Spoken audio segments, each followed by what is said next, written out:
Number 2, Tim Macindoe. Order. Thank you, Mr. Speaker. Order, I call Tim Macindoe. My question is to the Minister of Finance. What reports has he received on the government's progress in cutting red tape and reducing compliance costs for businesses and consumers? The Honourable Bill English. Well, Mr. Speaker, it was very important for the government to make progress in cutting red tape and reducing compliance costs because they got completely out of hand under the previous Labor government.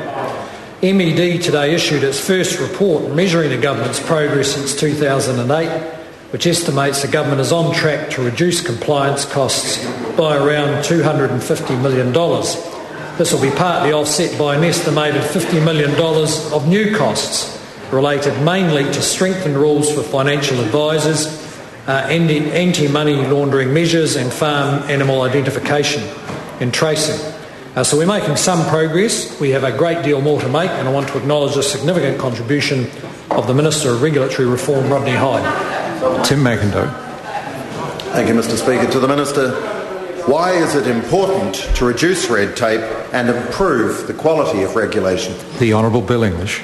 Mr. Speaker, one reason it's important because New Zealand's run a real-life experiment from about 2004 onwards, and what happens in an economy when you let poor quality regulation and red tape get out of control.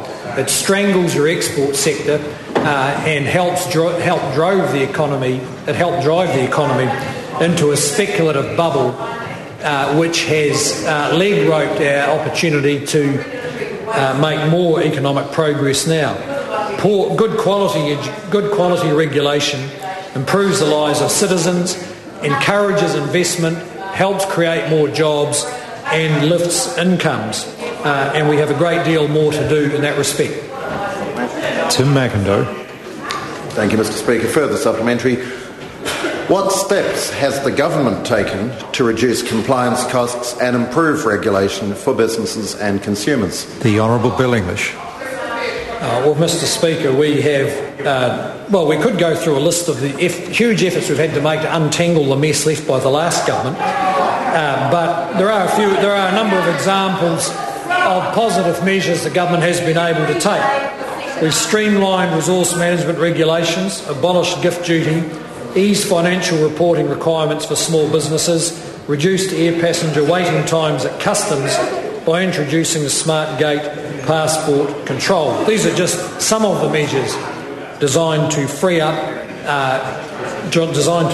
time for business and the public and allow them to get on with their lives. Tim Macindoe. Mr. Speaker, what plans does the government have further to improve regulation and cut red tape? The Honourable Bill English. Well, Mr. Speaker, probably the most important but unglamorous part of the plan has been to change the culture of reflexive regulation that had built up within the government departments over the last 10 years, where they had got into the habit that every problem had to be fixed with a new regulation. We have encouraged them to plan their regulations each year, to sort out which ones are prioritised to encourage economic growth and drop those that are unimportant. But there is much more to do.